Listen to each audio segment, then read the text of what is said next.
Someone said something to you once, maybe years ago. A passing comment, a careless remark, something that lasted no longer than a few seconds in real time. And yet here you are, still carrying it. You can probably recall it with surprising precision, the exact words, the tone of voice, even where you were standing. Meanwhile, somewhere in that same stretch of life, people told you things that were warm, genuine, encouraging, and most of those have quietly dissolved. You know they happened, but the details are gone.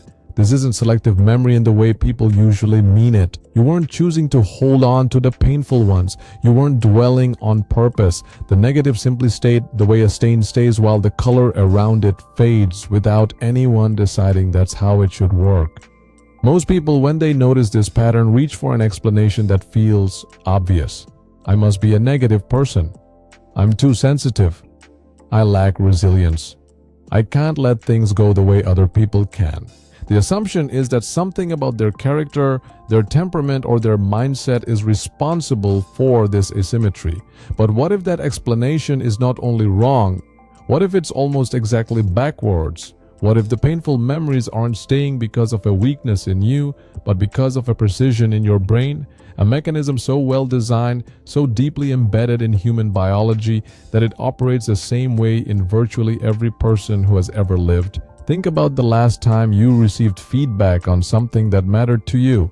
Maybe there were 4 or 5 things said that were positive, and one that stung. Where did your attention go that evening? Where did it go the next morning? Not toward the generous parts. Toward the one thing that landed wrong, turning it over, re-examining it, replaying the exact moment it arrived. That pull isn't a character flaw, it's a biological signature. And understanding where it comes from changes not just how you see your memory, it changes how you see yourself. So here's the question this documentary is built around. Why do painful experiences leave such a deep mark while so many good ones seem to slip away almost before they're finished? The answer begins somewhere most people never think to look. Before the neuroscience, there's a more immediate question we're sitting with. Is this actually true for everyone, or does it just feel that way? The evidence suggests it's true, and more consistently than most people expect. Researchers studying memory, attention, and emotional processing have found the same pattern appearing across cultures, age groups, and life circumstances. Negative experiences tend to be encoded more deeply, recalled more vividly, and returned to more frequently than positive ones of equivalent intensity. The asymmetry isn't random, it isn't personal, it follows a logic. Psychologists gave this phenomenon a name: negativity bias. Not a disorder, not a dysfunction. A bias meaning a systematic tilt built into the way the brain processes and stores information. And the more researchers looked at it, the more they found it woven into almost every layer of human cognition, from the way we perceive risk, to the way we form impressions of other people, to the way we remember our own lives. But a name isn't an explanation. Knowing that the bias exists doesn't tell you why it exists, or why a brain capable of extraordinary complexity would be structured this way in the first place. Why would a system as sophisticated as the human mind consistently prioritize the painful over the pleasant? Here's where the question gets genuinely interesting. Because the answer isn't about psychology at all. It's about something far older, far more fundamental, and far more logical than it first appears.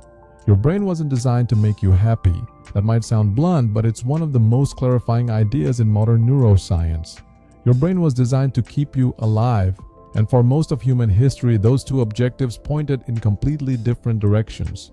Happiness in evolutionary terms is a signal, a reward for behaviors that happen to support survival. But survival itself required something else entirely: the ability to detect, remember, and avoid anything that had previously caused harm. A pleasant meal is worth remembering, but a predator, a poisonous plant, a situation that nearly killed you, those needed to be stored differently, more urgently, more durably, in a way that could be retrieved instantly without effort the next time something similar appeared. So, when you find yourself unable to let go of something painful while 100 good moments dissolve quietly into the past, your brain isn't failing you.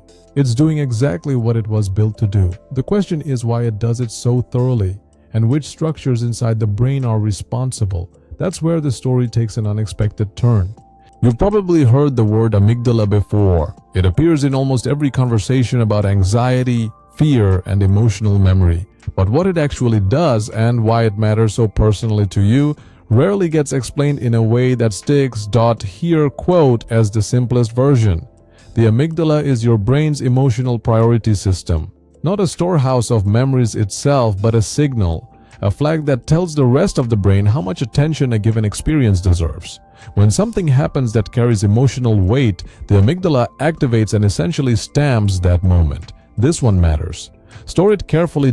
Under ordinary circumstances, that stamp is calibrated reasonably well. A mildly pleasant afternoon gets a mild stamp. A genuinely moving experience gets a stronger one, but emotional pain, fear, humiliation, loss, these trigger a different order of response entirely. The amygdala doesn't treat them as stronger versions of ordinary experience, it treats them as categorically different. Urgent. Worth preserving in unusual detail. This is where the hippocampus enters. The brain's primary memory formation structure, working alongside the amygdala the way a recorder works alongside a director. The hippocampus encodes the facts of what happened, the sequence, the setting, the people involved. But the amygdala determines how vividly, how durably, how retrievably those facts get stored. A memory encoded under high emotional activation, especially fear or pain, gets laid down differently from the start. More connections, more pathways, more ways back in. Think of it like a security system with two settings. Routine events pass through standard processing, recorded, filed, gradually fading with time. But events that trigger the threat response get treated as critical data. The system doesn't just file them, it builds redundant storage, multiple access points, a kind of emergency backup that resists the natural erosion of time. This explains something most people find deeply puzzling. Why a painful memory from 15 years ago can feel more vivid than something pleasant that happened last week. It isn't coincidence and it isn't weakness. The painful memory was flagged as survival critical at the moment it formed. The pleasant one wasn't. They were never stored the same way, so they were never going to fade the same way either. But this still leaves one question unanswered. The deeper one, the one that changes everything. Why would a brain as sophisticated as yours be built this way on purpose? For most of human history, life contained a category of experience that modern life rarely produces but that the brain still treats as possible at any moment. Genuine, immediate, life-threatening danger. A wrong turn in unfamiliar territory. A predator that appeared without warning. A food source that caused serious illness. A conflict that turned violent. These weren't abstract possibilities. They were recurring realities for the vast majority of human generations that came before us. And in that context, memory wasn't a matter of personal history, it was a survival tool. A brain that remembered pleasant experiences well was a brain that felt good. A brain that remembered dangerous experiences well was a brain that stayed alive. And staying alive across thousands of generations of selection was the only currency that ultimately mattered.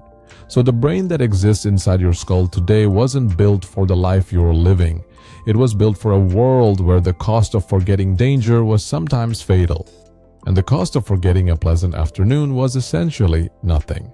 That asymmetry between the consequence of missing a threat and the consequence of missing a reward is exactly what negativity bias reflects. It isn't an error in the system. It's the system doing precisely what allowed your ancestors to survive long enough to become your ancestors. For thousands of generations, remembering danger meant surviving. Forgetting it sometimes meant dying. Pause. Your brain is still carrying that ancient rule. When a painful memory returns uninvited, when a critical remark stays with you for years while genuine warmth dissolves, when your mind keeps returning to what went wrong rather than what went right, this is that rule running, quietly, automatically, in a world it was never designed for, following instructions written for a reality that no longer exists. Your brain doesn't replay painful memories because it wants you to suffer. It replays them because, for most of human history, remembering pain was one of the most reliable paths to staying alive. That is not a flaw. That is a feature that outlived its original context. Sit with that for a moment. Not as a consolation, not as a reframe designed to make you feel better about something painful, but as an actual description of what's been happening inside your brain without your permission for your entire life. The memories that stayed weren't staying because of something wrong with your character. They stayed because your brain was doing its job, filing them under survival critical, storing them with unusual durability, returning to them regularly to make sure the lesson hadn't faded. The brain that gave you sleepless nights revisiting an old humiliation is the same brain that kept your ancestors alert to patterns that mattered. You inherited both the protection and the cost. Most people, when they first understand this, feel something unexpected. Not just relief, but a quiet shift in how they relate to the memories themselves. When a painful recollection stops being evidence of weakness and starts being evidence of a very old biological system working correctly, it loses some of its authority. Not all of it, but some. And here's where neuroscience offers something genuinely surprising, something researchers only began to understand clearly in recent decades. For a long time, memory was thought to work like a filing cabinet. Experiences recorded once, stored in fixed form, retrieved intact whenever accessed. What researchers discovered instead is something far more dynamic. Every time a memory is recalled, it briefly becomes unstable, malleable, open to subtle revision before being stored again. Scientists call this memory reconsolidation. This doesn't mean memories can be erased or rewritten at will. It means they are not as fixed as they feel. Each retrieval is also, in some small measure, a re-encoding. The emotional weight a memory carries isn't permanently sealed at the moment it formed. It can shift gradually through new experience, new context, new understanding, without any single dramatic intervention. You don't need to know how to use that yet. Simply knowing it changes something.